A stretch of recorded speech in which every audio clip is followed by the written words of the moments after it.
Pancasila merupakan fondasi yang kuat bagi identitas nasional Indonesia.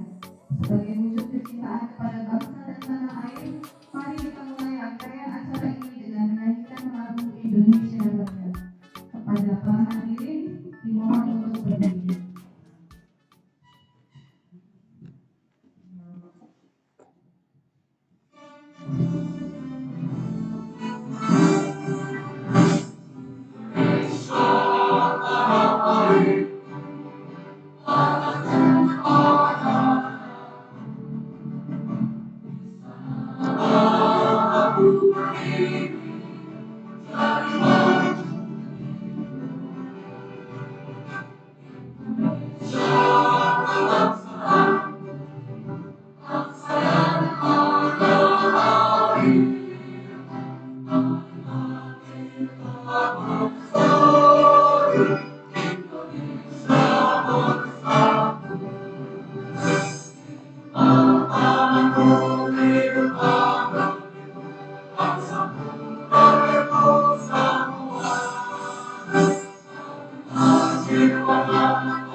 Hadirin dipersilakan untuk duduk kembali. Terima kasih. Nonton petualangan Sherina bareng Sarah. Sherina meliput tentang pelepasan orangutan. Agar kegiatan ini menjadi lebih bermakna dan terarah, mari kita dengarkan terlebih dahulu arahan dan sambutan kepada Nevi. Karena Bapak Solihin sedang berduka, jadi diwakili oleh Nevi, dipersilakan. Terima kasih Saudari atas waktu dan kesempatan yang diberikan. Baik, Bismillahirrahmanirrahim. Assalamualaikum warahmatullahi wabarakatuh. Selamat siang, salam sejahtera buat kita semua. Syukur Alhamdulillah kita bisa berkumpul di ruangan Alfi dalam acara dalam rangka diseminasi budaya positif calon guru penggerak MEMNENI angkatan ke-9. Izinkan saya untuk menyampaikan sambutan karena Bapak Kepala Sekolah sedang berhalangan hadir dan rekan yang lain Bu Fitri juga sedang ada tugas di SMA 39 dan Pak Mahmud juga sedang ada Zoom. Kita sebagai seorang pendidik emang harus terus belajar dan menambah wawasan dan terus-menerus belajar untuk menambah kompetensi kita. Nah, di sini teman kita akan memberikan wawasan dan pengetahuan tentang disiplin positif. Ya mungkin dulu bukan hal yang baru, ya mungkin kita sudah pernah melaksanakan, tapi sekarang kita dapat pengetahuan dan wawasan dari teman kita Bu Neni. Saya salut dengan teman-teman pengembang di sini, Bu Resida, walaupun usia sudah memasuki pensiun, tapi semangatnya luar biasa. Saya berharap kita yang muda-muda gitu juga meniru semangatnya Bu Rosida, mengajar tepat waktu, masih peduli dengan mendisiplinkan anak-anak gitu. Jadi yang muda-muda nih, guru-guru muda jangan kalah sama yang udah mau pensiun. Gak ada kata pensiun ya Bu ya untuk guru gitu.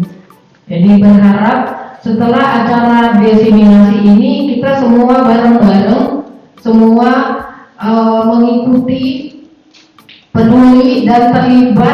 ya dalam mendidik anak-anak kita.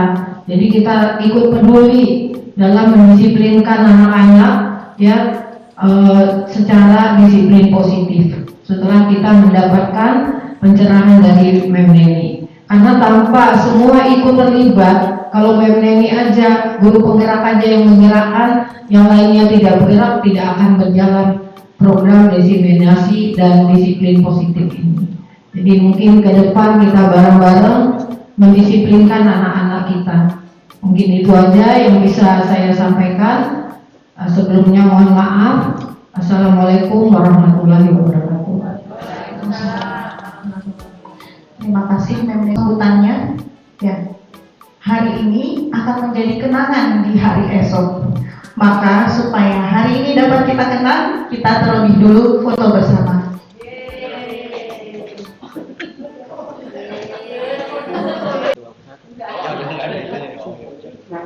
Pakai apa lagi coy? Coba lu lagi. Pergi belanja ke Kramat Jati. Jangan lupa beli durian Musangking. Sebelum masuk ke kegiatan inti, terlebih dahulu kita ice breaking. Yeay.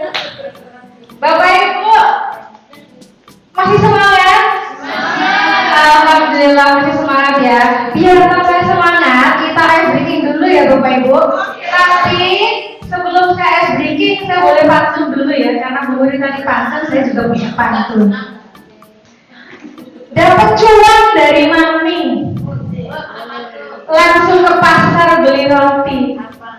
Selamat datang di acara kami, sesi berbagi dan diseminasi penerapan pengalaman budaya positif. Baik, Bapak Ibu, kalau saya bilang ulang, berarti nanti Bapak Ibu jawabnya panjang. Panjang sambil tangannya ini loh. Nah, kalau pendek, salah. Kalau saya bilang ular, berarti Bapak Ibu jawabnya pendek.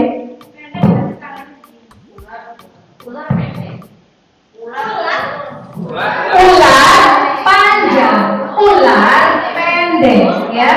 Ya, kebalikannya. Semut besar, gajah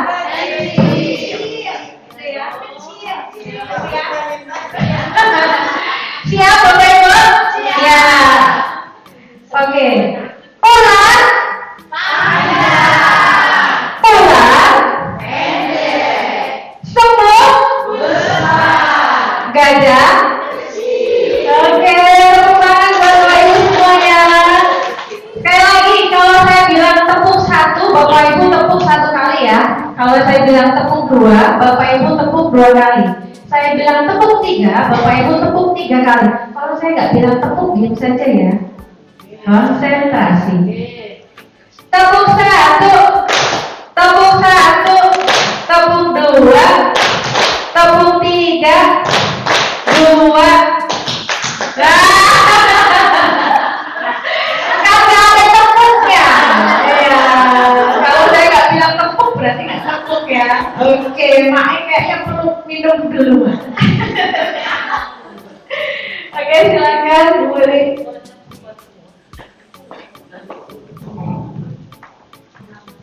Ini request dari Mem Neni, katanya suruh bikinin pantun terus biar gak ngantuk.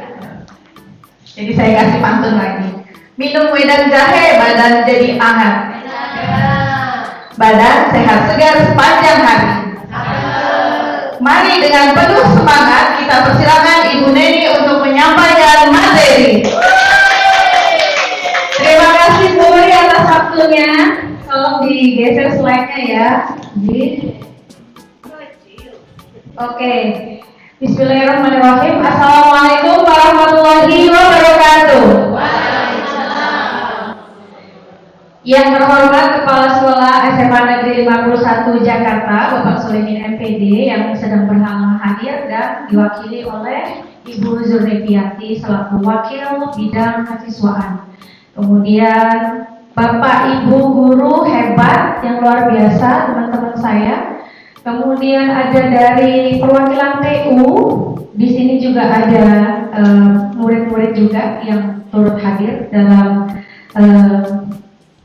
kegiatan sesi berbagi dan diseminasi pengalaman budaya positif ya. Selamat datang Bapak Ibu semua. Jadi saya menyampaikan dulu tujuan pembelajaran kita hari ini adalah penerapan budaya positif ini sebagai salah satu pemenuhan tugas dalam pendidikan guru penggerak pada modul 1.4 bersama saya Neni Priartini, CGP Angkatan 9 Provinsi DKI Jakarta. Sebelum kita mulai ke materi, saya ingin mengucapkan terima kasih dulu. Senang sekali bisa bersama Bapak Ibu guru semua di sini, Bapak Ibu yang luar biasa ya. Ada beberapa materi nanti yang akan saya sampaikan di sini. Jadi yang pertama ada perubahan paradigma. Sorry itu agak typo ya, jadi bisa dibenerin ya. Paradigma. Tolong dibenerin typo. Ya. Oke, D bukan yang bawa. Iya ya, oke itu paradigma D. Ya, paradigma belajar. Ya. Oke, terima kasih. Ya, ada perubahan paradigma belajar, kemudian disiplin positif, lalu nilai-nilai kebajikan, kemudian ada kebutuhan dasar manusia, motivasi perilaku manusia, posisi kontrol guru, keyakinan kelas, dan yang terakhir adalah segitiga restitusi. Jadi ke slide berikutnya agak lumayan ya materinya Bapak Ibu. Baik, Bapak Ibu sebelum kita ke pembelajaran paradigma baru, saya ingin tanya dulu ke Bapak Ibu. Kalau Bapak Ibu dengar kata budaya positif, kira-kira yang terbersit di benak Bapak Ibu apa ya? Boleh dijawab, ukur Yasin mungkin. PKS yang sudah kita jalankan itu termasuk budaya positif, saya dulu salah.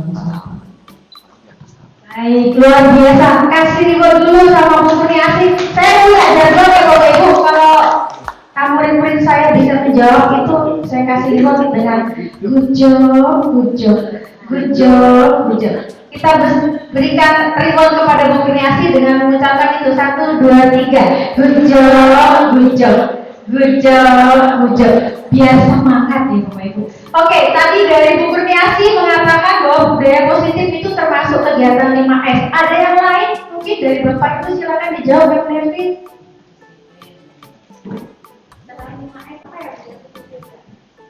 Budaya positif, sopan santun, disiplin, belajar gitu.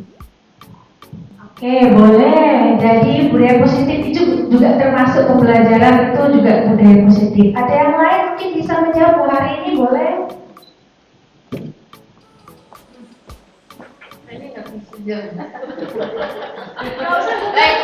Kalau menurut saya ya, budaya positif itu sebagai guru kita itu mengajarkan nilai-nilai positif dengan kebiasaan. Misalnya tadi buang sampah ke tempatnya, kemudian merapikan pakaian, kemudian juga dalam hal bertingkah laku, misalnya sopan santun, menghormati guru, berbicara dengan temannya, itu salah satu cara berbudaya positif menurut saya seperti itu. Luar biasa ya Bu ini. Kita kasih reward ya Bu ini sama MMP 1, 2, 3. Good job. Keren loh Bapak Ibu guru ini, hebat semua di sini ya. Jadi benar ya Bapak Ibu yang tadi disampaikan oleh Bu Kurniasi, Mem Nevi dan juga Bu Harini. Memang yang disebut dengan budaya positif itu adalah pembiasaan hal yang positif kepada anak-anak didik kita supaya tumbuh rasa kepedulian, rasa tanggung jawab, saling menghormati dan seterusnya ya Bapak Ibu. Baik, kita tanya lagi nih sama Bapak Ibu. Menurut Bapak Ibu, apakah budaya positif itu penting Bapak Ibu? Penting nggak kira-kira diajarkan ke anak-anak? Sangat penting ya. Baik, saya setuju ya. Karena dengan kita menanamkan budaya positif berarti kita telah mengajarkan anak-anak itu untuk meyakini bahwa hal-hal itu nanti yang akan mereka bawa dalam kehidupan mereka sehari-hari. Baik, kita ke pembelajaran paradigma baru ya Bapak Ibu. Di sana di slide disebutkan bahwa pembelajaran paradigma baru adalah pembelajaran dengan paradigma baru, merupakan pembelajaran yang dirancang berdasarkan prinsip pembelajaran berdiferensiasi sehingga para peserta didik belajar sesuai kebutuhannya berdasarkan tahap perkembangan sesuai teori psikologi modern untuk mewujudkan profil pelajar Pancasila. Jadi kalau Bapak Ibu dengar paradigma baru itu kira-kira pembelajaran seperti apa sih Bapak Ibu? Pembelajaran seperti apa yang Ibu lakukan sehari-hari kira-kira? Pembelajaran sudah termasuk pembelajaran paradigma baru atau belum ya Bapak Ibu? Beras jujur banget ya belum. Boleh dijawab Kak Devi? Ya, sebagian belum ya Bu, karena kita masih menyamaratakan nilai anak-anak. Misalnya anak yang kinestetik, yang hobinya olahraga, kita paksa untuk dia bisa matematika, padahal dia bukan bakatnya bukan di matematika gitu loh. Misalnya anak nggak bisa berbahasa Inggris, emang dia nggak hobi, nggak minat, yang kita paksain dia untuk bisa bahasa Inggris. Harusnya pelajaran berdiferensiasi itu ya sesuai bakat minatnya. Mungkin anak-anak itu ya sesuai KKM aja, kalau yang nggak bisa ya sudah lah gitu, emang nggak bisa maksudnya dipaksain gitu sih. Wow, keren jawaban Devi, terima kasih juga Bapak Ibu. 1, 2, 3, good job. Iya, jadi saya setuju dengan Mbak Devi. Yang namanya pembelajaran paradigma baru, Bapak Ibu pernah mendengar istilah teacher center atau pembelajaran berpusat pada guru. Ada lagi yang satunya Bapak Ibu, student center, pembelajaran berpusat pada murid.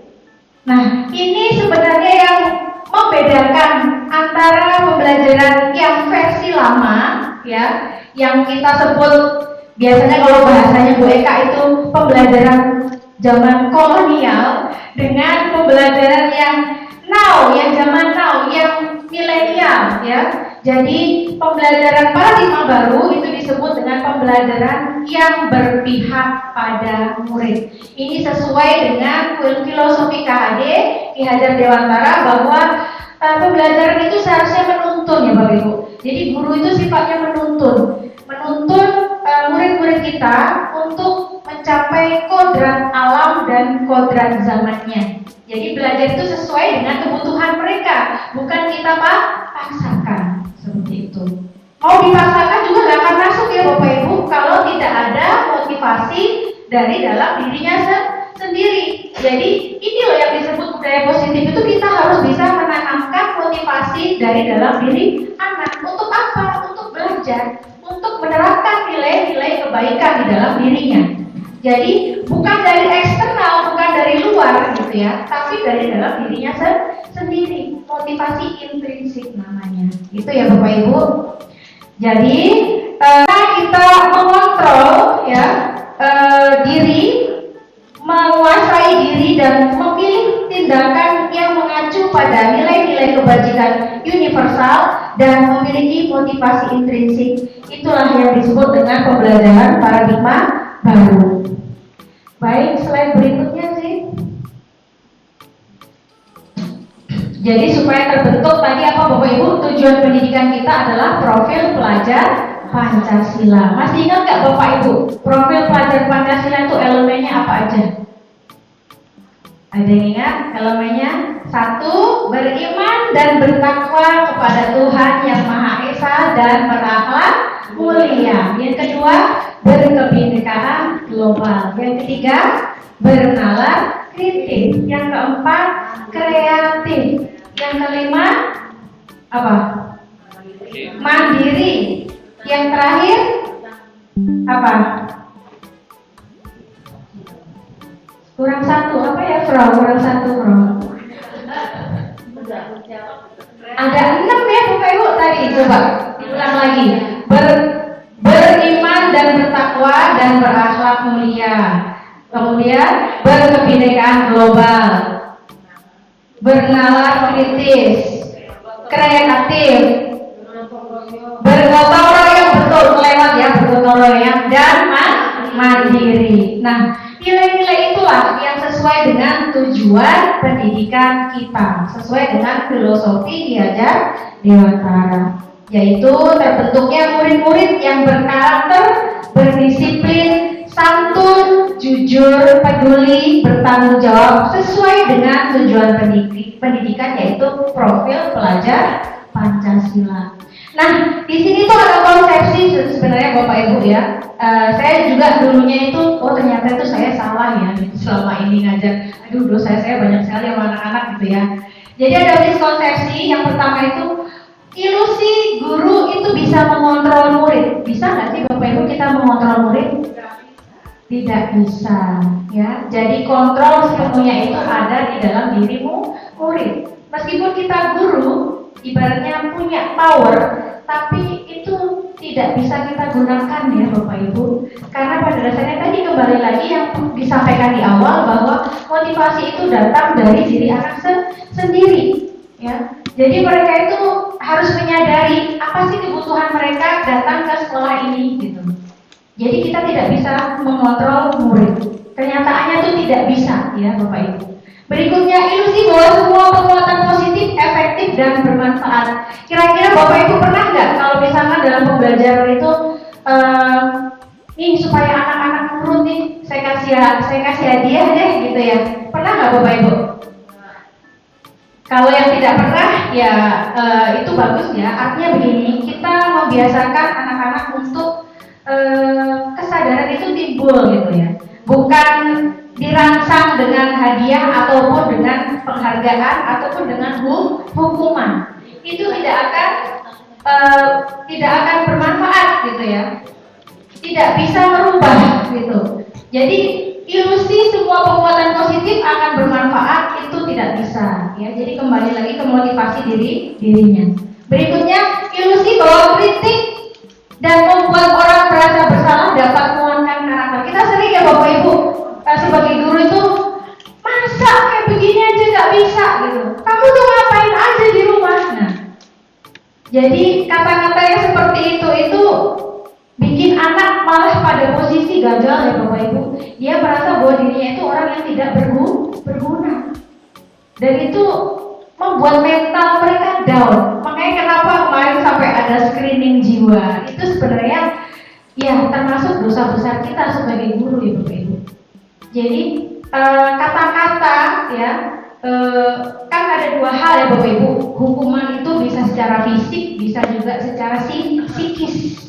Ya, psikis itu berarti dengan perkataan, ya, dengan sikap itu secara psikis.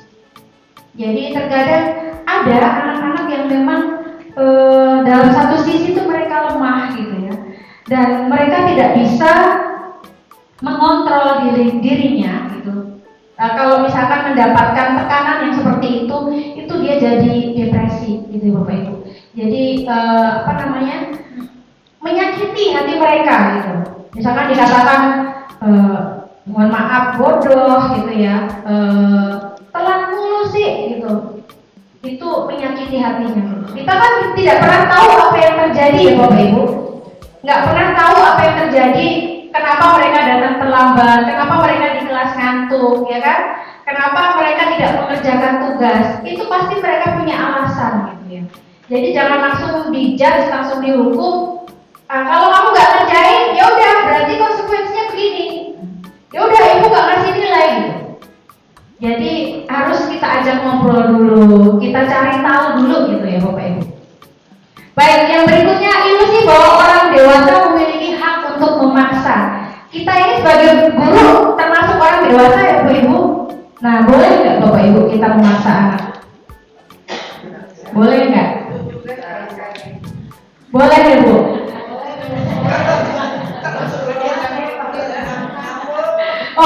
ya. Tapi sebenarnya itu tidak dianjurkan ya Bapak Ibu, karena sekali lagi itu datangnya harus dari dalam dirinya sendiri ya. Kalau misalkan kita mau membudayakan, mendisiplinkan anak dengan budaya positif, itu harus ada langkah-langkahnya ya Bapak Ibu. Tidak langsung ujuk-ujuk diberi hukuman, langsung diberikan punishment, langsung dikata-katai. Nah itu tidak akan menumbuhkan motivasi dari dalam dirinya, karena motivasinya hanya dari luar. Begitu Bapak Ibu mengatakan dia harus begini, memang di satu sisi dia akan mengerjakan apa yang Bapak Ibu suruh. Tapi pernah nggak Bapak Ibu bayangkan ketika nanti Bapak Ibu tidak ada, apakah dia akan tetap melakukan itu? Belum tentu ya Bapak Ibu. Karena motivasi itu tadi, balik lagi, motivasi intrinsik dari dalam dirinya gitu. Berikutnya, stimulus respon dengan pendekatan teori kontrol ya Bapak Ibu.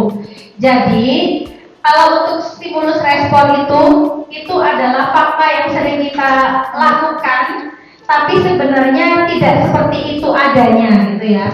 Jadi realitasnya misalkan kebutuhan kita itu sama, benar nggak Bapak Ibu? Kebutuhan kita sama, berbeda kan? Nah betul kan?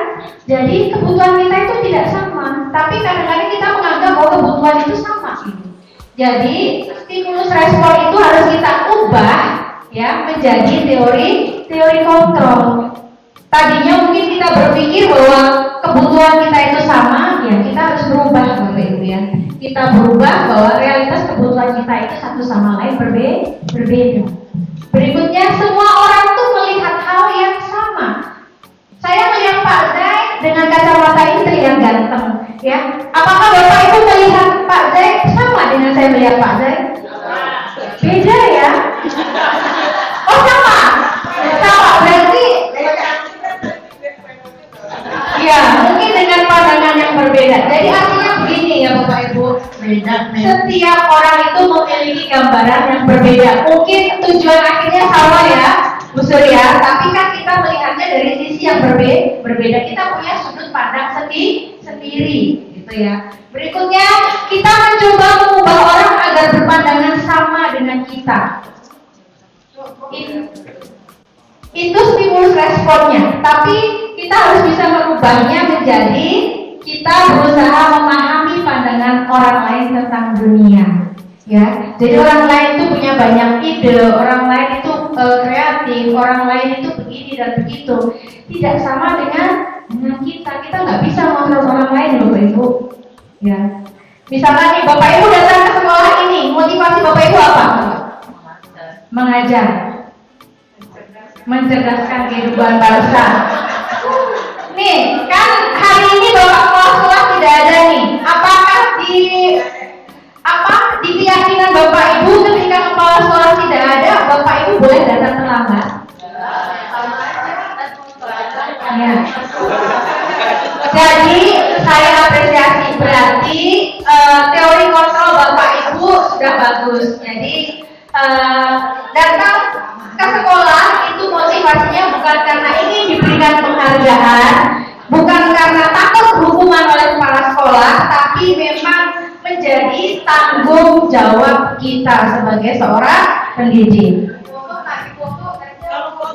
Mantap, ya. Jadi nggak ada pencitraan ya Mem ya. Oke. Berikutnya, perilaku buruk dilihat sebagai suatu kesalahan. Nah ini yang sering kita Bapak Ibu, ketika anak berbuat tidak baik, ketika dia melakukan sikap-sikap yang tidak sesuai, itu kita biasanya langsung memberikan label kepada si anak ini. Kamu tuh bandel, kamu nih begini, kamu nih begitu. Padahal itu tidak boleh ya Bapak Ibu. Jadi kita rubah mindset kita, pola pikir kita. Kan tadi paradigma baru ya Bapak Ibu. Pembelajaran paradigma baru harus kita rubah. Yang tadinya begitu, kita rubah menjadi semua perilaku itu memiliki tujuan.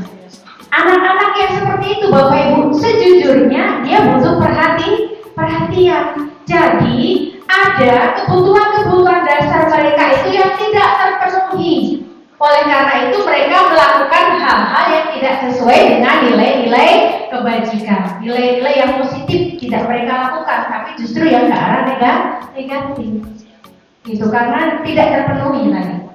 Berikutnya, orang lain bisa mengontrol saya. Nah, ini miskonsepsinya Bapak Ibu. Jadi itu stimulus respon. Kita ubah menjadi hanya kita yang bisa mengontrol diri kita. Orang lain tuh nggak bisa.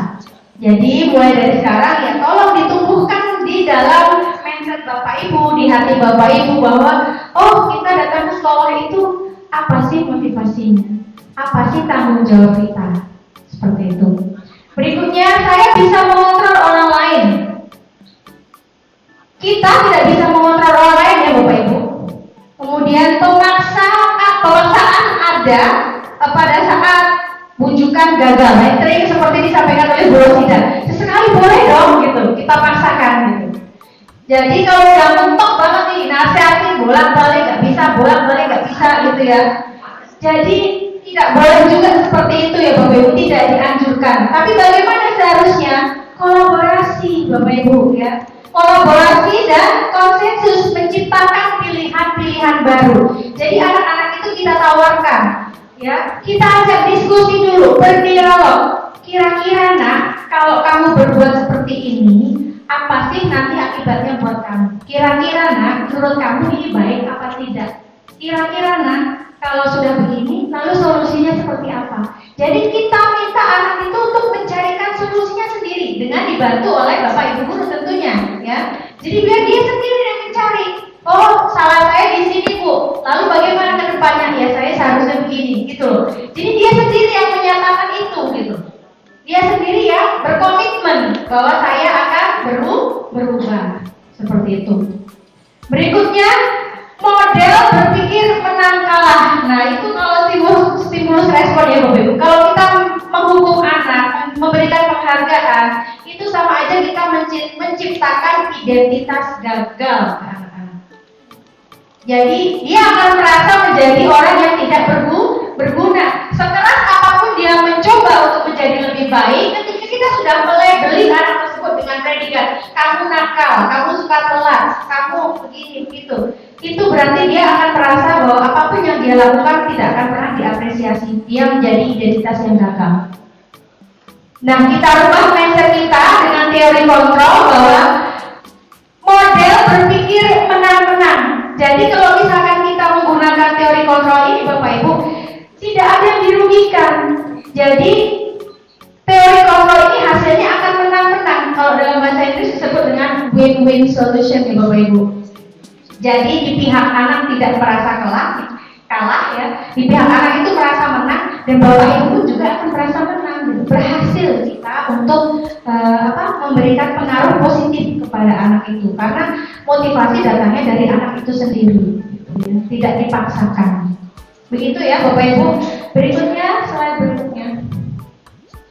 Nah, disiplin positif ya Bapak Ibu, kita ke disiplin positif. Jadi sebenarnya disiplin positif itu berasal dari kata disiplina yang artinya tuh belajar. Jadi kalau Bapak Ibu dengar kata disiplin itu yang ada di benak Bapak Ibu apa? Peraturan, tata tertib, gitu ya Bapak Ibu ya. Sejatinya bukan begitu ya Bapak Ibu.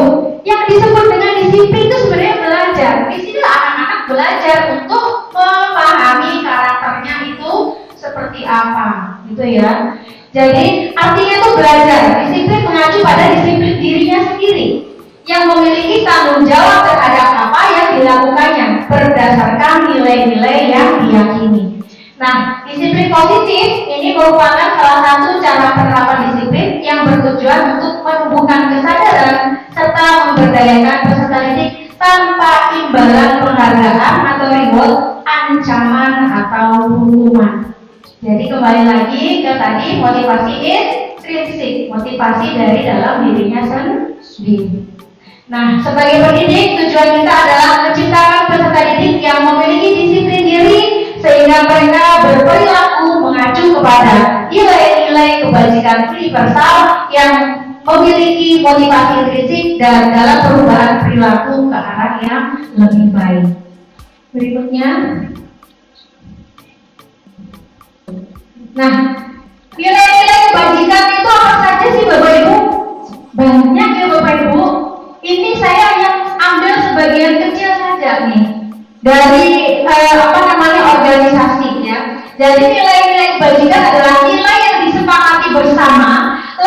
dari suku, bangsa, agama, bahasa maupun latar belakangnya.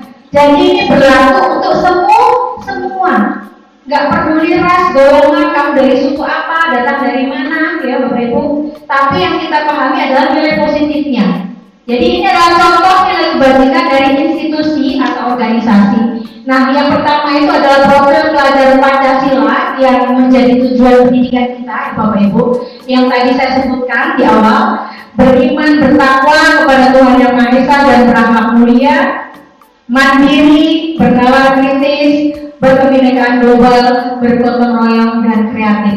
Tadi sudah disebutkan kan Bu Kurniasi, beriman bertakwa itu mungkin melalui kegiatan 5S ya Bapak Ibu.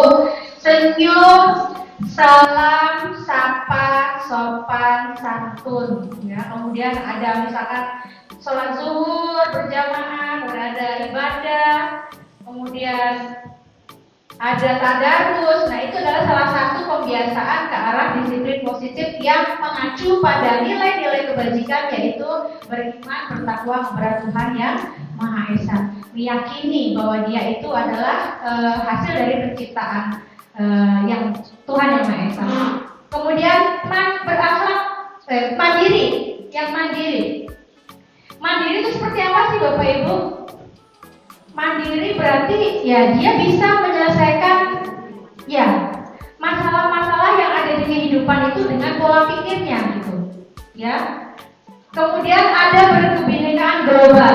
Nah, ini sesuai dengan program yang kita jalankan di sekolah kita, ada Sekolah Berbudaya Nusantara. Itu mengacu ke sana ya Bapak Ibu, bahwa berkebinekaan global itu adalah karena kita banyaknya budaya di sini, tapi intinya adalah tidak boleh mendiskriminasikan salah satunya ya. Jadi semuanya itu memperoleh perlakuan yang sama gitu ya. Kemudian bergotong royong. Gotong royong di sini bukan cuma sekedar gotong royong membersihkan lingkungan sekolah ya Bapak Ibu. Gotong royong yang dimaksud di sini adalah ketika pembelajaran anak-anak itu bisa berdiskusi, anak-anak itu bisa berkolaborasi dengan teman, dengan guru, maupun nanti ketika di masyarakat dia berkolaborasi dengan lingkungan masyarakat. Itu adalah salah satu contoh penerapan nilai kebajikan, yaitu gotong royong. Kreatif. Nah, anak-anak tuh banyak ide loh Bapak Ibu. Saya tuh suka kalau misalkan mau ngajarin mereka apa gitu, saya suka minta ide dari mereka. Saya tanya, kira-kira kalau kita mau belajar ini tuh apa ya yang kalian ingin pelajari? Jadi idenya itu datang dari anak-anak loh, makanya harus kita libatkan. Nah, yang berikutnya ada Ibu Primary Years Program, yaitu PYP. Ini mereka juga punya nilai-nilai kebajikan sendiri juga, termasuk di sana toleransi, rasa hormat, integritas, mandiri, menghargai, dan seterusnya. Kemudian ada keterampilan hidup atau life skill, dapat dipercaya, lurus hati, pendengar yang aktif, tidak merendahkan orang lain, dan seterusnya. Baik, berikutnya. Ya. Tadi saya sudah sempat singgung ya Bapak Ibu, kebutuhan dasar manusia. Jadi kebutuhan dasar manusia itu adalah segala sesuatu yang kita lakukan untuk mendapatkan apa yang kita inginkan. Jadi seluruh tindakan yang kita lakukan memiliki tujuan tertentu, dan semua usaha terbaik yang kita lakukan adalah dalam rangka untuk memenuhi kebutuhan dasar kita dengan baik. Ketika kita mendapatkan apa yang kita inginkan, sebetulnya saat itu kita sedang memenuhi satu atau lebih dari satu kebutuhan dasar kita. Jadi pernah nggak Bapak Ibu kalau kita sedang mengajar ngeliatin anak-anak lagi tidur, kemudian ngantuk, bolak-balik ke toilet, bilangnya ke toilet tapi ke kantin. Pernah ya Bapak Ibu ya mengalami kayak gitu? Nah, sebenarnya kenapa Bapak Ibu kayak gitu? Ini Bapak Ibu, jadi kebutuhan dasar mereka itu tidak terpenuhi. Kalau ngantuk berarti mungkin saja tadi dari rumah ketika berangkat dia belum sarapan. Atau mungkin ada nih ya, jujur ya, ini anak-anak kita kan ada yang kalau malam itu suka bantu orang tua kerja di pasar ya Bapak Ibu. Seperti anak saya itu juga yang namanya Zaidan, itu dia semuanya jauh dari Tangerang Bapak Ibu. Jadi jam 3 dia udah bangun, berangkat berangkat jam 5 ya. Jadi otomatis jam tidurnya itu kurang. Akhirnya pada saat di kelas kena AC, sering-sering Bapak Ibu ya. Mau apa lagi? Pasti ngantuk ya kan? Ya. Ya, jalan keluarnya bagaimana Bapak Ibu? Ya tetap kita bangunkan. Nah, kalau ngantuk mungkin bisa cuci muka dulu ya. Jadi kita berusaha Bapak Ibu untuk anak-anak ini supaya tidak tersinggung, supaya tidak sakit hati. Kita pun memberikan arahan itu juga dengan bahasa yang baik. Next. Nah, inilah Bapak Ibu 5 kebutuhan dasar manusia itu. Yang pertama apa Bapak Ibu? Bertahan hidup. Bertahan hidup itu berkaitan dengan makanan, pakaian, tempat tinggal, keamanan dan juga kesehatan. Pernah nggak Bapak Ibu lihat berita di TV? Pencurian, ya kan? Jambret, ya Bapak Ibu. Berarti ada kebutuhan dasar ini yang tidak terpenuhi. Mungkin dia terpaksa melakukan itu karena tidak punya pekerjaan, ya. Mungkin juga ada salah satu anggota keluarganya misalkan sedang sakit, tidak bisa membayar biaya rumah sakit gitu ya. Nah, akhirnya melakukan hal-hal yang negatif, hal-hal yang tidak sesuai dengan nilai-nilai kebajikan. Jadi kita tidak bisa menyalahkan begitu saja ya Bapak Ibu, harus kita telusuri dulu, cari tahu dulu ada apa sebenarnya gitu ya. Berikutnya ada kasih sayang dan rasa diterima. Rasa diterima, dipedulikan, berbagi, kerjasama, menjadi bagian dari suatu kelompok. Pernah gak Bapak Ibu melihat anak kita kalau lagi belajar tuh ada yang suka apa-apa jawab gitu ya, pengen maju gitu ya, pengen dipuji, pengen diapresiasi. Ada nggak seperti itu? Nah, ini Bapak Ibu. Jadi kebutuhan dasar apa yang tidak terpenuhi di sana? Rasa kasih sayang dan rasa diterima. Mungkin di rumah itu orang tuanya dua-duanya bekerja, tidak ada yang di rumah, ya. Jadi rasa kasih sayang didapat di keluarga itu kurang, makanya dia di sini agak aneh gitu, berulang seperti itu. Hal negatif yang dia tunjukkan itu seperti itu, gitu ya. Berikutnya adalah kebebasan. Kebebasan di sini adalah bisa berupa mandiri, memiliki pilihan, mencoba hal baru, mampu mengendalikan arah dirinya. Nah, ada ya Bapak Ibu kalau misalkan kita lagi menjelaskan itu anak-anak itu suka bentar-bentar jalan dari bangku satu ke bangku yang lainnya, ya, pokoknya nggak bisa diem gitu loh, ya. Nah, itu berarti kebutuhan dasarnya untuk bebas itu tidak terpenuhi. Jadi sesekali mungkin bisa kita ajak belajar di luar kelas gitu Bapak Ibu. Jangan selalu di dalam kelas gitu. Makanya kenapa Bapak Ibu guru itu dituntut untuk membuat metode pembelajaran itu kreatif, inovatif, dan berpihak kepada murid. Jadi apa yang murid butuhkan itu loh Bapak Ibu yang kita buat. Jadi bukan maunya kita, tapi maunya murid. Seperti itu. Berikutnya adalah kesenangan, bermain, humor, antusiasme, tertawa. Nah, kadang-kadang suka ada yang nyetuk gitu ya, kalau kita lagi ngajar. Bikin lelucon gitu Bapak Ibu. Berarti itu kebutuhan dasarnya untuk senang, ya. Ya, jadi kita nggak boleh nyalahin mereka kayak gitu. Kita ajak untuk fokus lagi, ya boleh deh kita selingi dulu nyanyi misalkan ya, kita selingi dulu nih bercanda, bercerita gitu. Jadi kebutuhan dasarnya akan terpenuhi. Baik, yang terakhir itu ada penguasaan. Di situ ada harga diri, keinginan untuk dianggap, memimpin, berprestasi, diakui, didengar. Ya, jadi kalau ada anak yang misalkan dikasih tahu ngeyel Bapak Ibu, nah itu berarti kebutuhan dasarnya tidak terpenuhi, ya, penguasaan. Jadi dia itu pengen jadi pemimpin sebenarnya Bapak Ibu, tapi di sana tidak terpenuhi. Makanya kita sebagai guru harus bisa mengakomodir kebutuhan dasar anak didik kita. Berikutnya.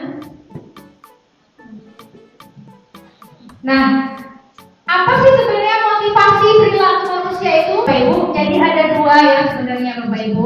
Ada motivasi ekstrinsik dan ada motivasi intrinsik.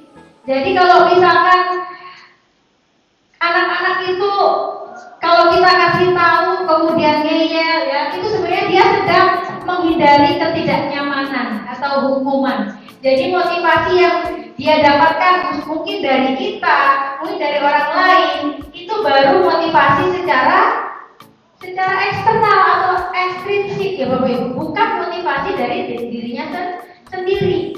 Ya, kemudian untuk mendapatkan imbalan atau penghargaan dari orang lain. Yang bagus bagaimana? Yang bagus adalah motivasi intrinsik, yaitu untuk menjadi orang yang mereka inginkan dan menghargai diri sendiri dengan nilai-nilai yang mereka percaya. Itu ya Bapak Ibu. Nah, ini tugas kita lah sebagai Bapak Ibu guru itu bagaimana menumbuhkan motivasi intrinsik ke dalam anak didik kita. Kira-kira yang Ibu lihat di sana itu ada hukuman, konsekuensi, dan restitusi. Kalau hukuman dengan konsekuensi kita udah sering mendengar ya Bapak Ibu. Kalau restitusi ini baru Bapak Ibu, saya pun baru belajar pada pendidikan guru penggerak ini. Oh ternyata ada restitusi ya gitu. Dan restitusi itulah yang dianggap lebih baik daripada hukuman atau konsekuensi. Kalau hukuman Bapak Ibu datangnya itu tidak terencana, tiba-tiba. Contohnya nih kalau ada anak didik kita telat, yang di guru pikir sana, apa itu? Telat lagi, kamu lagi, gitu ya. Yaudah sekarang lari keliling lapangan 2 putaran. Nah itu berarti yang dinamakan dengan tidak terencana atau tiba-tiba. Itu Bapak Ibu, ya.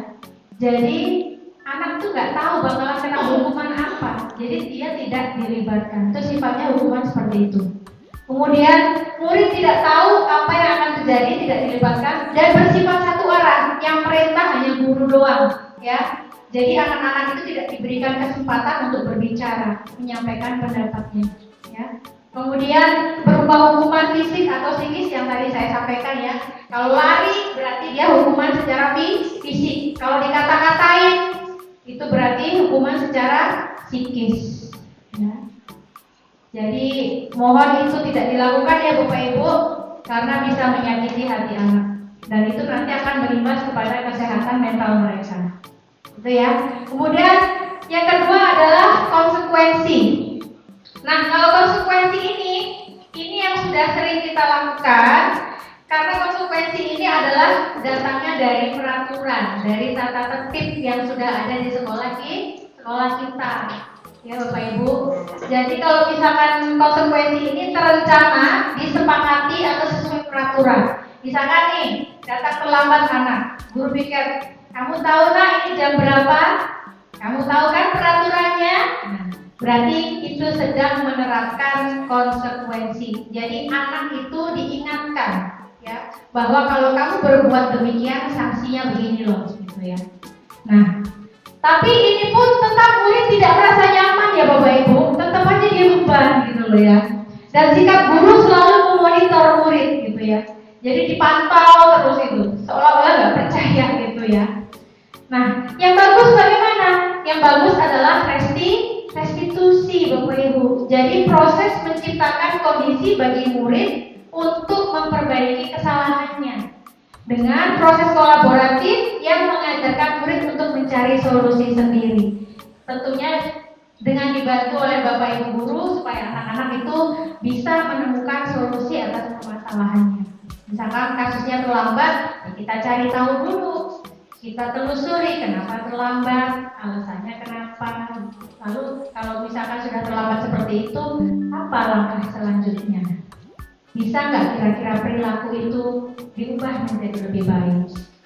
Jadi ada kesepakatan yang dia buat sendiri di sana, gitu ya Bapak Ibu ya. Di sini ada 5 posisi kontrol ya Bapak Ibu, 5 posisi kontrol guru.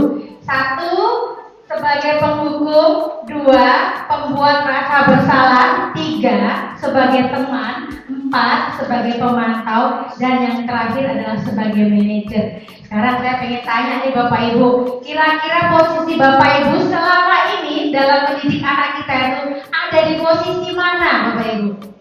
Boleh dijawab Bu Selvi? Lima-limanya Bu, keren.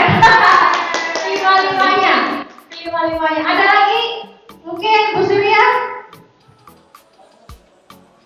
Kira-kira nomor berapa Bu Surya? 1, 2, 3, 4, 5. Antara kayak gitu ada nyangkut. Yang nomor berapa kira-kira? Nyangkutnya ke nomor berapa? 1 kah? 2 kah? Nomor 1 ya, mau menghukum ya. Saya juga nggak pernah menghukum. Oke. Kalau Pak Zai, kira-kira posisi kontrol yang mana nih Pak Zai? Sebagai teman, sebagai pemantau. Oke, Bu Eka mungkin teman ya. Bu Yunida mungkin? Lima-limanya pernah. Mungkin dari Bu Ningrum? Semuanya. Baik. Ya, kita boleh sih Bapak Ibu memakai kelima-limanya. Tapi alangkah baiknya kita menggunakan posisi kontrol yang keempat atau yang kelima, Bapak Ibu. Tapi memang kelima-limanya saya juga pernah ya Bapak Ibu. Tapi begitu saya belajar di pendidikan guru penggerak, aduh saya salah nih ternyata gitu ya. Besar nih saya gitu ya. Jadi saya akan mulai dari diri saya sendiri, dan di sini saya mengajak Bapak Ibu semua untuk kita merubah mindset kita bahwa untuk menerapkan budaya positif itu perlu langkah-langkah untuk bisa membuat anak kita itu menyadari akan tugas dan tanggung jawabnya. Yaitu salah satunya dengan belajar posisi kontrol guru ada di mana. Berikutnya, kita dulu ya Bapak Ibu biar gak ngantuk. Kita pakai kartu dulu sih. Masih semangat Bapak Ibu? Tapi kayaknya udah mulai lemes nih. Ya, pantun dulu Bro. Saya kasih pantun dulu tuh, requestnya Neni lagi. Nanti nggak ngerti Ibu. Nanti bukannya dibilang cakep, dibilang itu lagi. Bayi lucu bikin gemas. Cakep. Tambah lucu pakai baju baru. Apaan tuh?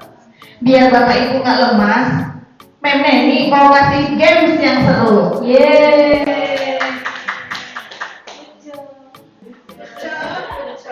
Baik Bapak Ibu, boleh login dengan barcode atau boleh masukkan kode gamesnya.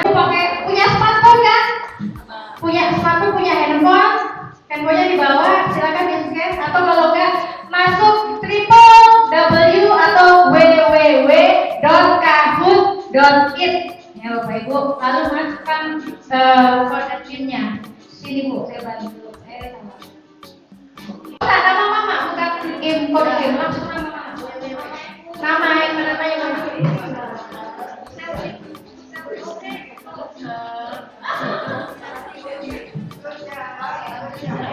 Lanjut. Dan nanti bisa menyusul ya Bapak Ibu yang belum bisa masuk, ya nanti akan nyusul. Silakan diklik start video. Ya, oke, silakan.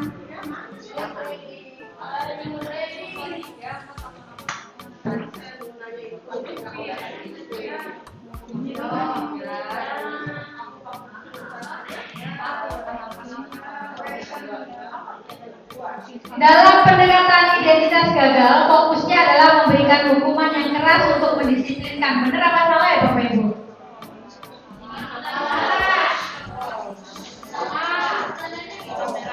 Pertanyaannya di atasnya. Jawabannya kalau benar berarti yang biru, kalau salah berarti yang merah.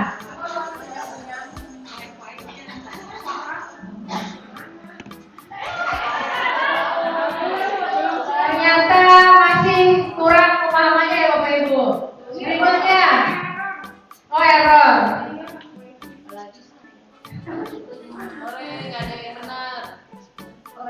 Pendekatan identitas sukses, guru memberikan penguatan positif kepada murid, mendorong perilaku baik. Benar apa salah ya Bapak Ibu? Silakan diklik untuk yang benar.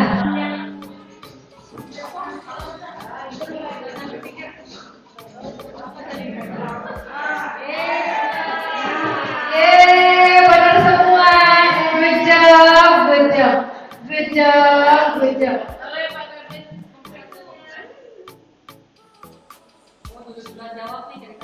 Ya, jadi anak-anak kalau diajak main game seneng ya Bapak Ibu, biar nggak bosan nggak ngantuk.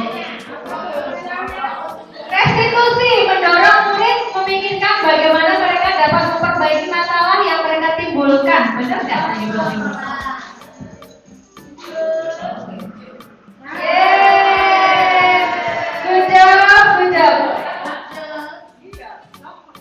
Karena Wistra ini.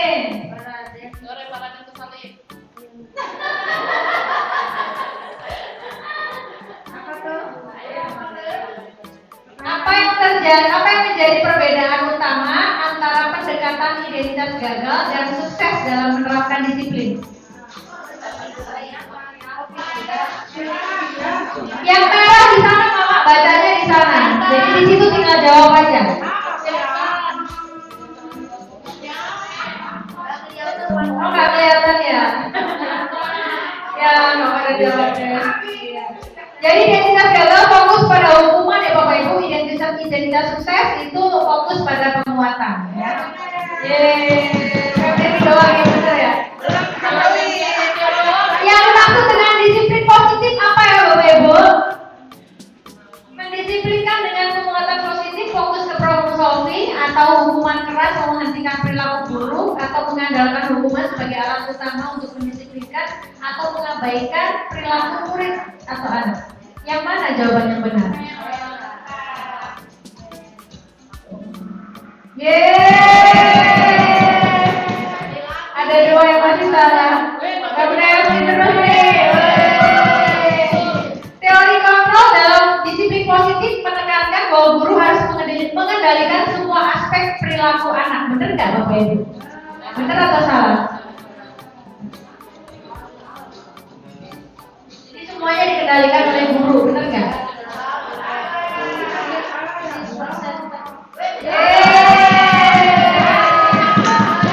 Berikutnya,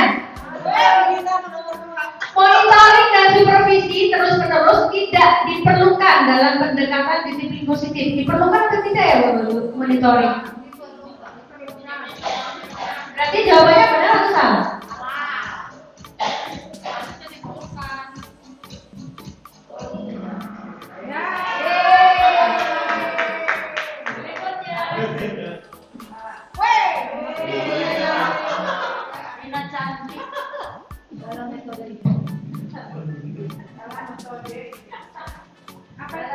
Ayo semangat Bapak Ibu, beberapa soal lagi. Metode identitas sukses, restitusi, siapa yang membuat keputusan untuk menjalankan restitusi? Siapa Bapak Ibu?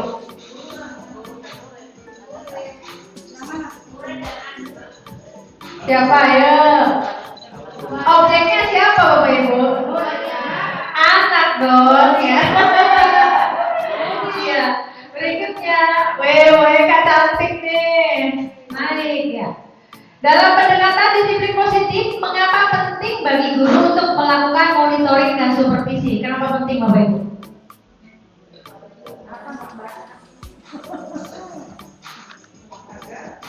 Agar penguatan positif tetap berlangsung dalam jangka waktu pendek.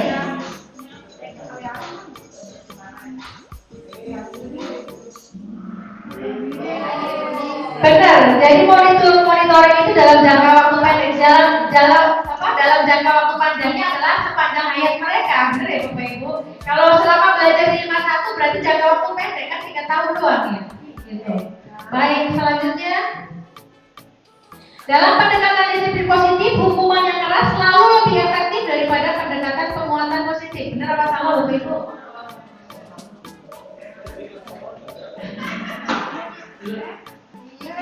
Yeay. Terima kasih. Siapa yang jadi juara? Yeay, Bu Eka. Kita kasih mata Bu Eka, Bu Rosita, Bu Dewi. 1, 2, 3. Good job, good job, good job, good job. Nah, Bapak Ibu hebat ya. Oke, balik lagi ke slide. Baru masuk. Ya, sudah. Oke, berikutnya. Nah, coba kita ke video dulu ya Bapak Ibu. Jadi ini nanti saya akan kasih contoh 5 posisi kontrol tadi yang sudah saya sebutkan sebelumnya. Ada yang sebagai penghukum, lalu sebagai pembuat rasa bersalah, kemudian sebagai teman, kemudian pemantau, dan juga sebagai manajer. Coba kita putar dulu.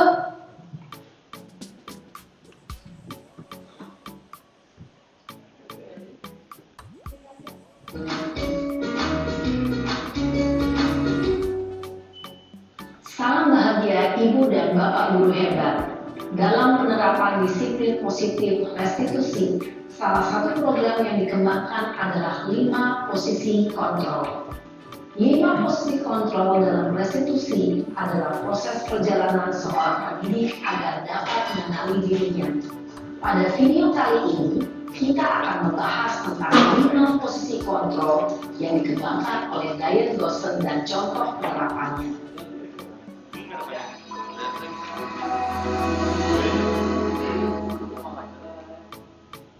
Lima posisi kontrol itu adalah 1. Posisi penghukum, 2. Posisi pembuat merasa bersalah, 3.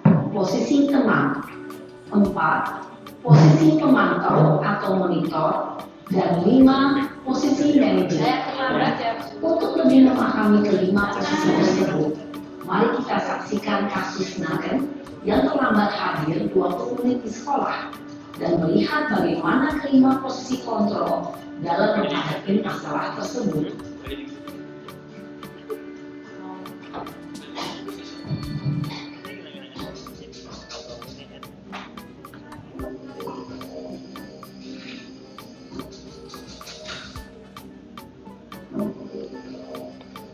Naren! Sini kamu!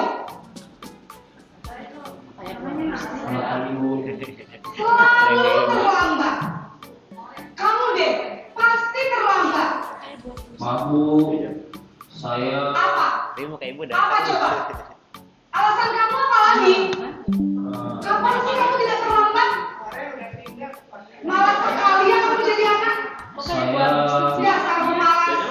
Gak kapok-kapok sih kamu. Sudah berapa kali terlambat? Sana, kamu keliling lapangan basket 2 kali. Kenapa? Kamu malah ibu. Berani-beraninya jawab. Sudah terlambat, masih berani jawab pula. Sekarang, keliling lapangan basket 5 kali sekalian. Biar kapok. Cepat. Pergi sana ke lapangan basket. Posisi pembuat yang marah-marah kayak bagus aja. Energi tinggi, menyakiti, dan menyindir. Hukuman bisa berupa fisik maupun psikis.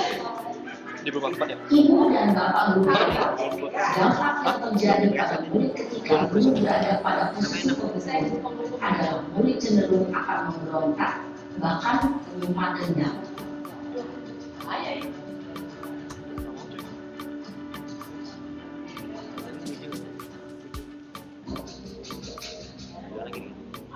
Ulang lagi yang kelima kali.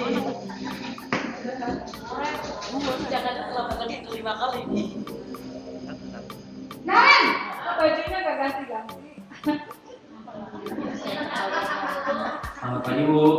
Naren, kamu kenapa terlambat lagi, nak? Ya Tuhan, Naren.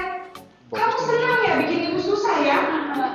Kalau kamu terlambat lagi, nanti ibu yang ditegur bapak kepala sekolah, nak. Disangka ibu tidak bisa membina kamu. Duh, gimana ini? Maaf Bu, Duh, Gusti Naren. Kamu suka ya kalau ibu ditegur bapak kepala sekolah? Terus, sekarang ibu harus tulis apa ini di buku absen? Ini kamu sudah sering terlambat loh. Ibu harus apa coba? maaf Bu, maaf sekali. Ya sudah, lain kali jangan bikin ibu susah lagi ya nak ya. Ibu tidak akan kuat lagi kalau kamu gini terus. Bisa jantungan kalau kalau ibu tegur bapak kepala sekolah. Sangat cepat dari kelas. Makan jangan banyak Maaf pikir ya ya. Bu. Aspalnya kumat. Posisi pembuat rasa bersalah berbicara dengan nada tenang, cenderung lembut. Namun kata-kata yang diutarakan membuat murid merasa menjadi orang yang gagal, memandang buruk dirinya sendiri, merasa tidak berharga, dan tidak sanggup membahagiakan orang lain. Ketika guru mengambil posisi pembuat rasa bersalah, murid akan menganggap dirinya yang bersalah dan ia akan menyimpan emosi negatif tersebut di dalam dirinya.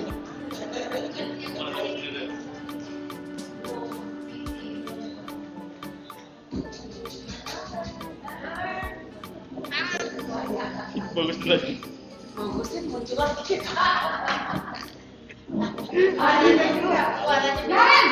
Ya kan bener lagi kan. Kembarannya. Saya aja Mem, kemarin Mem. Wah, sudah jam berapa nih, Nak? Selamat pagi ya, sayang. Iya Bu. Tadi ibu saya mendoakan saya Bu. Kamu malah menyalahkan ibu kamu. Kamu bukannya anak yang paling kencang. Kok terlambat sih? Iya Bu, saya memang terlambat bangun tadi. Jadi biarpun saya lari kencang, tetap gak kesenjar Bu. Ya sudah sana, nanti lain kali larinya lebih kenceng lagi ya. Biar gak terlambat lagi. Bikin Malah ibu. mobil. Bikin ibu yang bisa kan? Bisa Bu. Ya sudah sana masuk kelas. Ibu beresin urusan absen kamu. Kamu ini ada-ada saja. Aduh, berbunga-bunga tuh anaknya. Dalam peristiwa guru berbicara dengan nada suara ramah, akrab, cenderung bersendal gurau untuk menjaga suasana tetap santai. Murid akan merasa senang, aman, dan akrab dengan guru. Identitas yang tercipta adalah identitas sukses atau berhasil. Kalau pedomelin. Namun, perlu diingat, karena ini masih dorongan eksternal, maka ada faktor ketergantungan dari murid kepada orang tertentu. Di sini, guru absennya, sehingga di lain waktu, murid bisa berperilaku baik, namun hanya kepada orang-orang tertentu saja.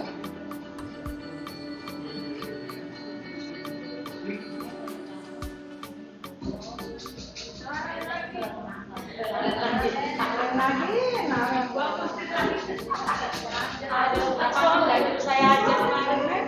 Pakai ibu, pakai. Aduh, yang ketujuh kali. Selamat pagi Bu.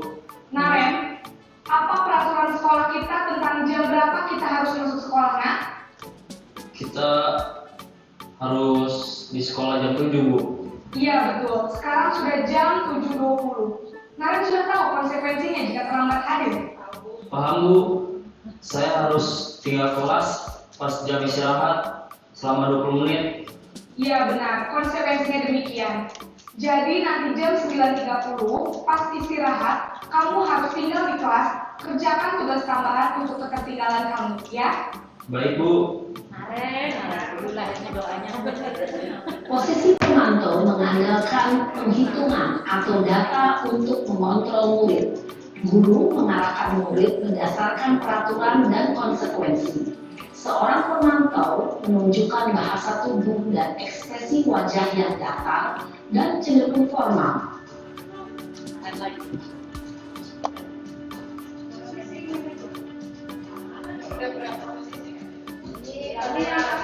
Yang terakhir ya Bapak Ibu.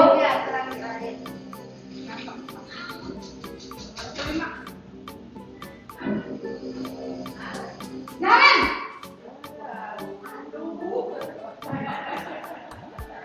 Selamat pagi Bu. Selamat pagi Naren. Maaf Bu, saya terlambat.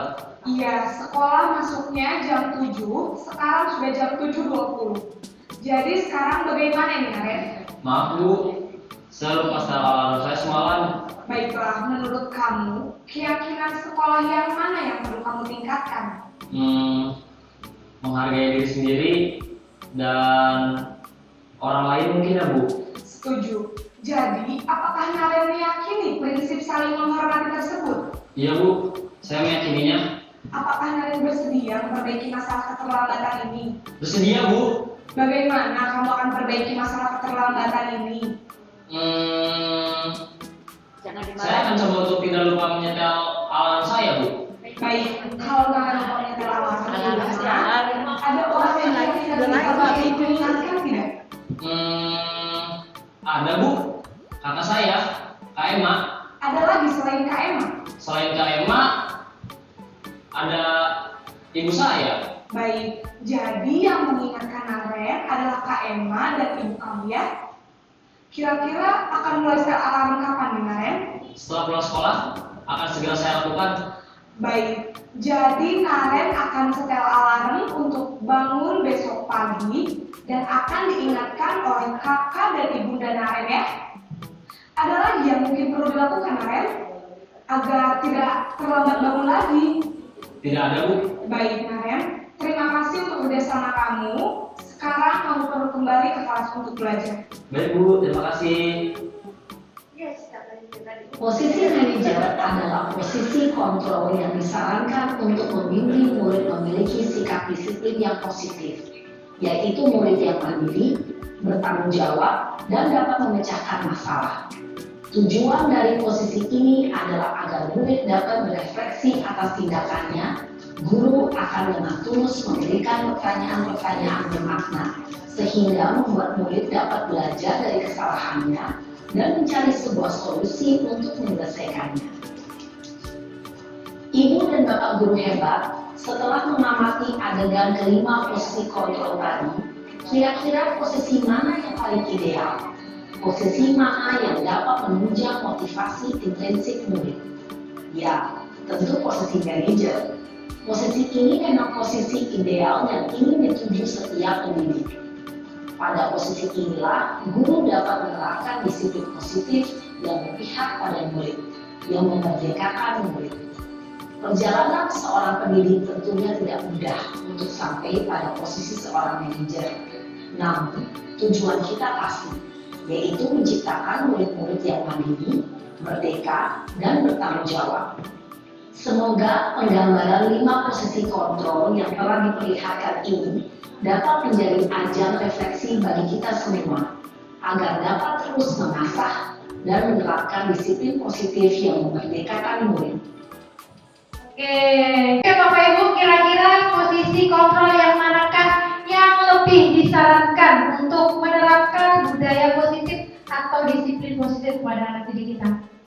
Posisi manajer. Jadi posisi manajer itu bukan berarti manajer perusahaan ya Bapak Ibu, tapi posisi manajer di sini adalah kita memberikan arahan kepada anak didik kita itu untuk menyelesaikan masalahnya sendiri, untuk mencari solusi atas masalahnya. Jadi dia belajar untuk bertanggung jawab. Baik, slide berikutnya. Nah, sekarang kita cek nih pemahaman Bapak Ibu kira-kira dengan pertanyaan yang saya berikan di sana, kira-kira posisi kontrol mana ya Bapak Ibu? Kalau ada patuhi aturan saya atau awas, kira-kira itu posisi kontrol apa ya Bapak Ibu? Boleh dijawab Pak Jek? Penghukum. Coba kita cek dulu jawabannya benar nggak penghukum? Yeah, good job, good job, good job, good job. Berikutnya, slide berikutnya. Saya cari dulu. Berapa kali Bapak harus memberitahu kamu ya? Coba, ini posisi kontrol apa ya Bu Sunda? Berapa kali Bapak harus memberitahu kamu ya? Posisi mana itu Bu? Hukuman apa gitu? Oh, teman. Posisi teman, coba kita lihat apakah benar posisi teman? Pembuat rasa bersalah ya Bapak Ibu. Kalau kita memberikan kata-kata yang seperti itu, anak jadi ngerasa bersalah ya Bapak Ibu. Jadi ngerasa, aduh aku gak berguna nih gitu ya. Berikutnya, kita kasih semangat dulu saudara. Berikutnya, apa yang telah kamu lakukan? Coba Bu Yunida. Bu Yunida. Sebagai teman. Coba kita lihat, benarkah sebagai teman? Teman tahu. Ya, oke, berikutnya kita ke Bu Agustin. Tadi kan saya tokohnya. Ya sudah, kalau tidak ada apa-apa nanti Ibu berbantu. Ini posisi teman, mungkin seperti itu. Posisi teman, coba kita lihat. Benarkah? Yeay! Good job, good job, good job, good job. Yang terakhir, udah ketebak ya. Coba udah bilang. Posisi manajer, benar kan? Iya, sebagai manajer. Good job, good job, good job. Jadi tahu ya Bapak Ibu, ada kata-kata, kenapa? Artinya kerja bagus gitu, Mr. Rian. Iya, good, kerja bagus. Berikutnya, slide berikutnya. Baik, sekarang kita ke keyakinan kelas ya Bapak Ibu. Jadi mengapa keyakinan kelas? Mengapa bukan peraturan kelas? Apa sih bedanya Bapak Ibu keyakinan kelas dengan peraturan kelas? Ada yang bisa jawab? Bu Apri mungkin? Menurut Ibu keyakinan kelas itu apa? Peraturan kelas itu apa? Keyakinan kelas itu sesuatu yang telah disepakati dan harus dilaksanakan oleh setiap warga kelas tersebut. Lalu bagaimana dengan peraturan? Kalau peraturan sesuatu yang dibuat sesuatu yang dibuat oleh beberapa, bukan semua warga kelas tersebut, tapi ada salah satu dari mungkin guru atau pengurus kelas. Baik, kita lihat apa sih sebenarnya Bus. Kalau keyakinan kelas itu dari anak-anak majunya, saya yakin bisa. Tapi kalau peraturan kelas itu dari yang di atas apa, dari kelas atau dari sekolah. Baik, ucap kayaknya ya. Busuk Agustin mungkin bisa ngasih pendapatnya nih. Ya, saya setuju sama teman-teman, tapi sedikit saya tambahkan, mungkin keyakinan kelas ini lebih ke motivasi diri untuk meningkatkan meningkatkan percaya diri untuk lebih maju gitu. Mungkin sedangkan kalau peraturan kelas itu kan memang bukan datang dari si anak gitu, datangnya memang dari sekolah, jadi dia suka melanggar. Tapi kalau datangnya dari motivasi diri sendiri, meningkatkan disiplin diri, mungkin lebih berjalan. Keren jawabannya ya Allah. Ya, jadi saya sependapat ya.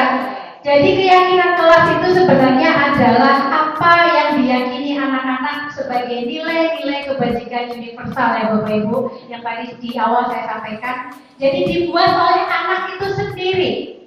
Jadi dia meyakini nilai-nilai apa yang menurut dia baik, dia terapkan seperti itu.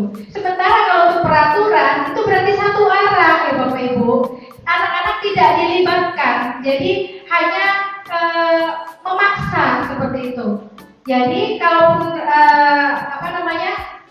peraturan, meskipun peraturan bentuknya, tapi tetap harus anak-anak itu kita libatkan. Jadi yang benar adalah keyakinan, bukan peraturan.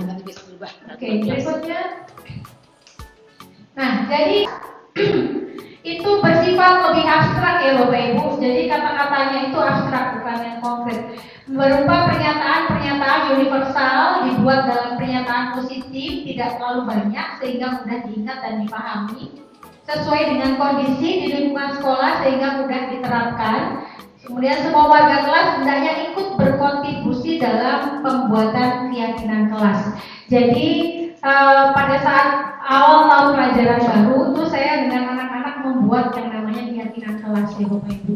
Jadi yang dibuat oleh anak-anak itu ditempelkan, itu pakai post-it ya, pakai sticky note itu. Kira-kira mereka mau ngapain? Dan pembuatan itu tidak boleh ada kata-kata negatif ya Bapak Ibu, misalkan dilarang gitu ya, tidak boleh. Itu bukan kata-kata yang seperti itu, tapi ke arah yang lebih positif. Misalnya tadinya peraturannya adalah dilarang buang sampah sembarangan gitu ya. Jadi kita ubah menjadi hal yang positif, jadi menjaga kebersihan lingkungan seperti itu. Jadi itu lebih universal, bisa kemana saja gitu. Tidak hanya fokus pada sampah saja gitu. Kemudian misalkan tidak boleh menggunakan narkoba gitu ya. Kita ubah menjadi hal yang positif. Bagaimana Bapak Ibu? Mengubah menjadi hal yang positif. Narkoba merusak kesehatan, kayak gitu misalnya. Jadi kita ubah peraturan-peraturan yang tadinya itu bernada negatif itu menjadi hal yang positif gitu. Berikutnya, nah yang terakhir adalah segitiga restitusi ya Bapak Ibu, yang saya bilang tadi di awal itu baru ya. Jadi ini adalah suatu proses dialog yang dijalankan guru atau orang tua agar menghasilkan murid yang mandiri dan bertanggung jawab. Tadi sudah nonton videonya ya Bapak Ibu. Nah itu adalah salah satu dari penerapan segitiga restitusi sebenarnya. Di awalnya adalah, ini ada tahap-tahapannya. Yang pertama menstabilkan identitas terlebih dahulu. Jadi jangan langsung dipanggil terus diberikan hukuman ya Bapak Ibu, tapi harus kita cari tahu dulu, kita ajak dialog dulu sebenarnya ada apa gitu ya. Kemudian validasi tindakan yang salah. Kita perlihatkan kepada anak-anak tadi yang sudah dia lakukan tidak baik, yang mengandung unsur-unsur negatif, itu yang mana yang sudah dia langgar gitu ya. Kemudian kita berikan keyakinan kelasnya, keyakinan menanyakan keyakinannya, apa yang sudah disepakati di awal tadi. Kan sudah kita buat ya keyakinan kelasnya. Nah, kita ingatkan kembali ke anak-anak keyakinan yang mana yang sudah dia langgar, lalu bagaimana selanjutnya dia untuk memperbaikinya. Seperti itu langkah-langkah berikutnya. Untuk menstabilkan identitas itu berdasarkan prinsip membuat kesalahan adalah bagian dari proses pembelajaran. Ya, jadi kalau misalkan anak berbuat salah itu wajar gitu Bapak Ibu, karena tidak ada orang yang sempurna. Setiap orang pasti pernah melakukan kesalahan gitu. Menggeser identitas gagal ke identitas sukses. Jadi berbuat salah itu tidak apa-apa, tidak ada manusia yang sempurna. Saya juga pernah melakukan kesalahan seperti itu. Kita bisa menyelesaikan ini. Bapak Ibu tidak tertarik mencari siapa yang salah, ya, tapi Bapak Ibu ingin mencari solusi dari permasalahan ini. Kamu berhak merasa begitu. Apakah kamu sedang menjadi teman yang baik buat dirimu sendiri? Jadi kata-katanya positif semua ya Bapak Ibu, tidak menghakimi. Berikutnya, validasi tindakan yang salah. Nah ini berdasarkan prinsip setiap perilaku berupaya memenuhi satu kebutuhan. Tadi ada 5 dasar kebutuhan manusia ya Bapak Ibu. Ketika anak berbuat salah itu pasti punya alasan. Ada salah satu kebutuhannya yang tidak terpenuhi. Oleh karena itu dia melakukan hal yang negatif. Guru akan bergeser dari pemikiran stimulus respon menjadi proaktif, lalu mengenali dan mengakui kebutuhan murid akan memperbaiki hubungan dengan murid.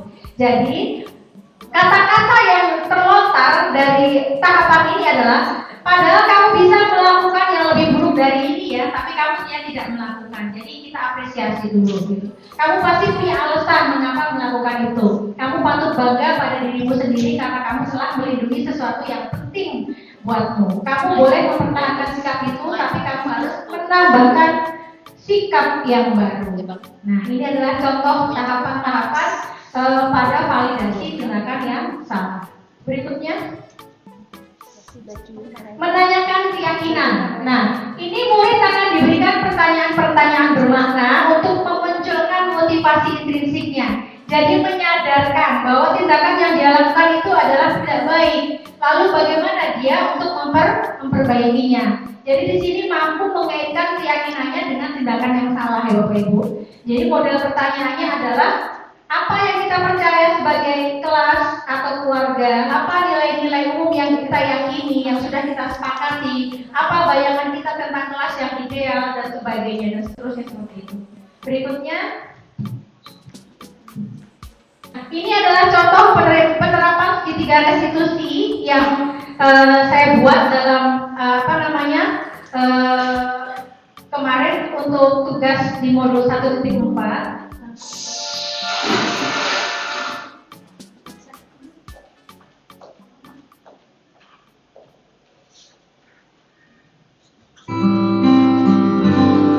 Ini ada kasus satu ya Bapak Ibu.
Nggak bisa jawab, berarti kamu tadi tidak perhatikan, ya.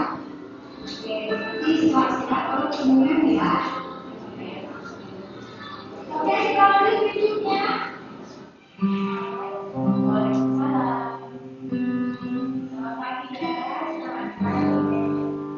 Hari ini kamu kira-kira mau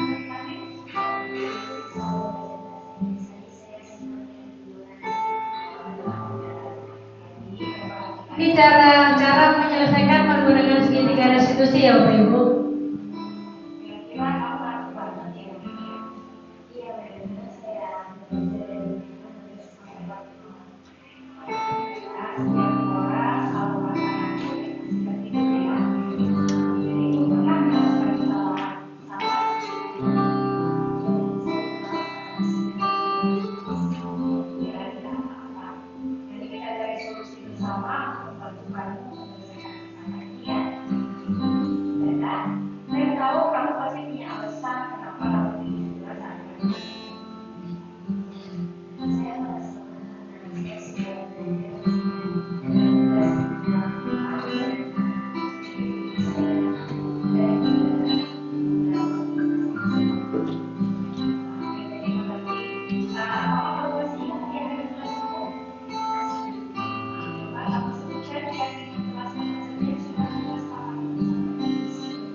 ada 2 kasus ya Bapak Ibu, mohon ditunggu sebentar sampai kejadian selesai.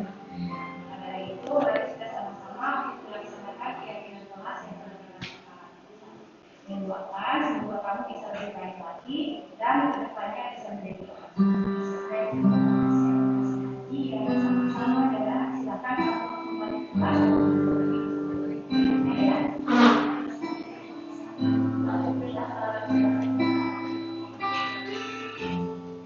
Kelas 12 kita berkira, saya mengalami salah lagi waktu saya tertidur di kelas saat ini menerangkan pelajaran. Saya telah melakukan perbuatan Bapak Ibu nanti kalau udah selesai ada konsumsinya di belakang ya, tolong diambil nanti. namun sebaiknya menjadi pembantu saya untuk berdiskusi atas kesalahan saya. Saya merasa senang karena anaknya ini sangat menghargai saya. Dan saya berjanji tidak akan mengulangi kesalahan saya. Saya pun mengalami berdoa apa yang menjadikan ayat yang Tuhan adalah bagi masa depan saya. Terima kasih. Ibu.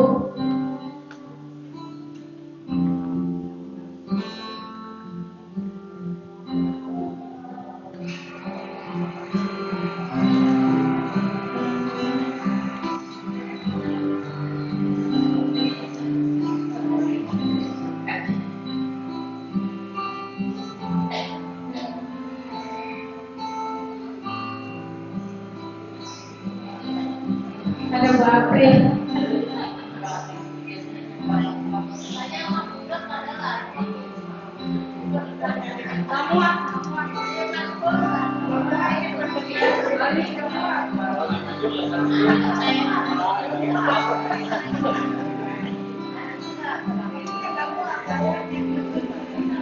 Tapi ini terjadi ya Bapak Ibu ya di sekolah kita seperti ini hari-hari.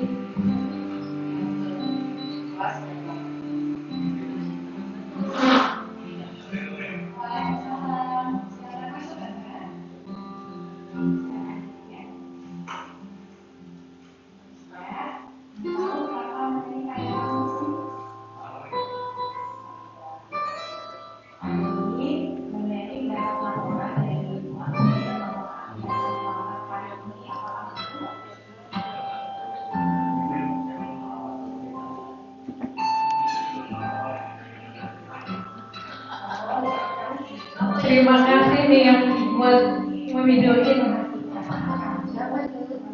hari ini.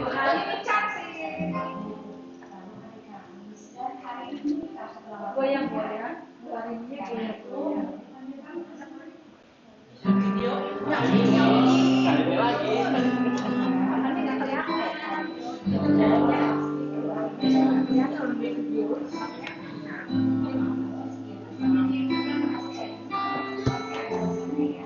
Jadi seperti itu ya Bapak Ibu untuk penanganan kesalahan siswa gitu ya. Jadi tidak boleh langsung ujuk-ujuk diberi hukuman, tapi kita validasi dulu ya.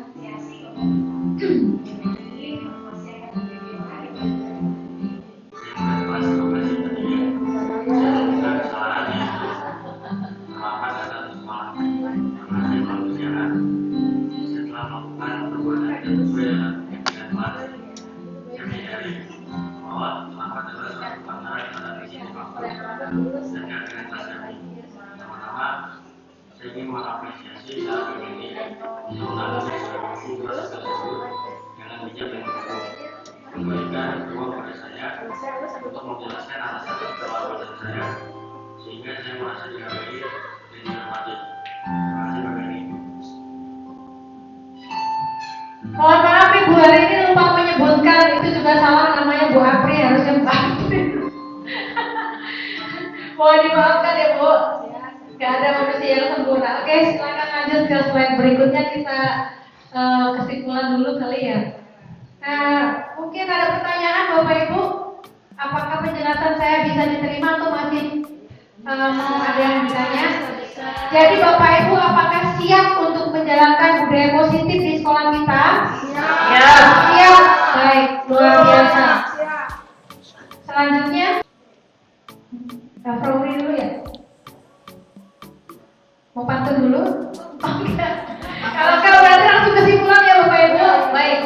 Jadi Jadi kesimpulannya adalah dalam penerapan disiplin positif di sekolah sangat penting bagi guru untuk memiliki standar kepribadian profesional dan sosial yang baik. Dengan begitu, guru akan mampu merefleksi dirinya dalam posisi kontrol saat ini. Bagaimana perjalanan dirinya sebagai among atau manajer yang menuntun murid-muridnya menjadi pribadi yang mandiri, merdeka, dan bertanggung jawab sesuai dengan standar nasional pendidikan, yaitu bertujuan untuk pelajar profil Pancasila, profil pelajar Pancasila terbaik. Ya, mungkin itu saja dari saya. Terima kasih atas kehadirannya. Kurang lebihnya mohon maaf, saya kembalikan kepada MC. Ya, kita berikan tepuk tangan yang paling meriah untuk Bu Neni. Keren banget ya pemaparan materinya tentang budaya positif. Ya, budaya positif adalah cermin dari hati yang bersih dan pikiran yang terang benderang. Mari kita lestarikan budaya positif untuk mewujudkan SMA Negeri 51 Jakarta sebagai sekolah yang berpihak pada murid, yaitu sekolah dengan lingkungan yang menyenangkan, menjaga dan melindungi murid dari hal-hal yang tidak baik, sehingga tercipta iklim pembelajaran yang positif di lingkungan sekolah. Terima kasih telah hadir dan menjadi bagian dari hari ini. Mari ikut bergerak dan jadilah perubahan yang kita inginkan. Tepuk tangan untuk Ibu Neni sekali lagi, dan tepuk tangan juga untuk Bapak Ibu semua. Pantun terakhir. Ke Gondang dia naik taksi, banyak belokan ke kanan dan ke kiri.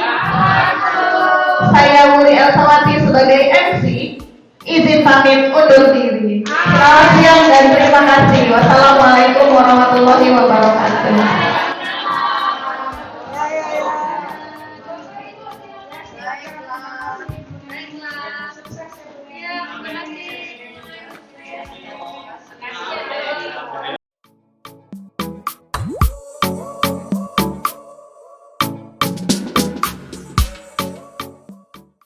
Assalamualaikum warahmatullahi wabarakatuh.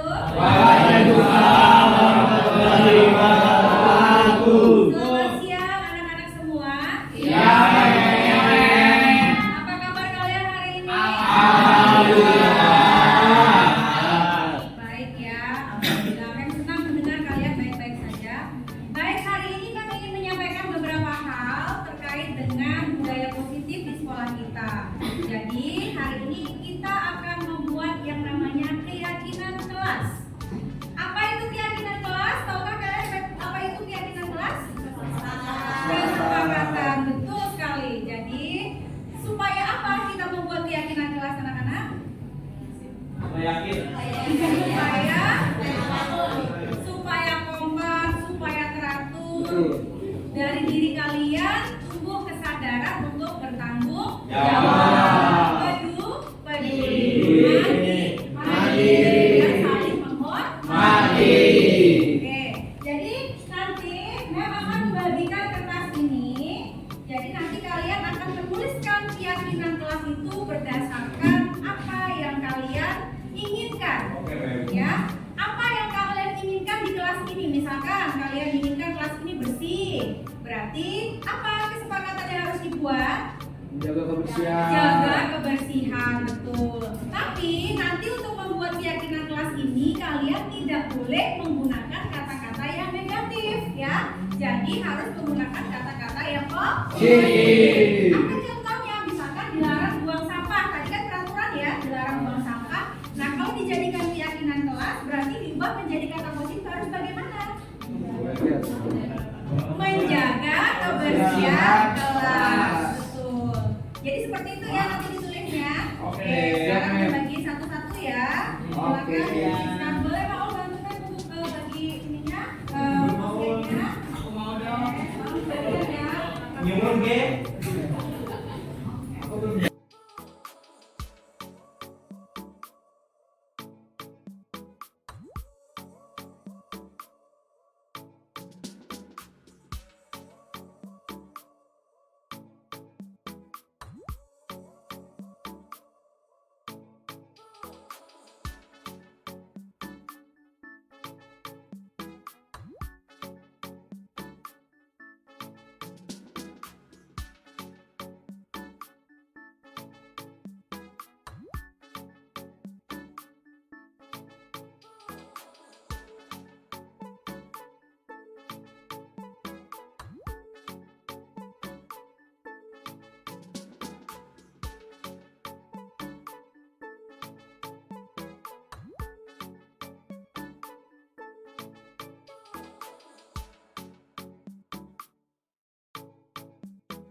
Saya Adam Zakir Ramadan dari 12 IPA 3. Dan ketika saya menulis ini, saya merasa bahwa ya inilah yang kita butuhkan. Nama saya Farhan dari 12 IPA 3. Perasaan saya membuat saya gini sangat senang dan gembira. Halo semuanya, perkenalkan nama saya Gir Rahman Duduk. Dan setelah membuat keyakinan ini, saya merasa lebih tenang dalam kelas ini.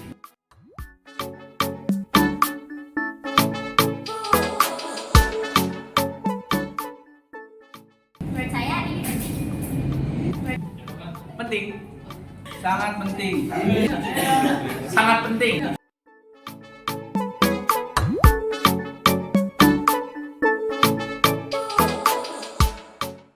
dari beberapa yang dituliskan di sini, ini tuh nanti bisa diwujudkan di dalam kelas dan kelas akan semakin teratur dan bisa lebih kondusif.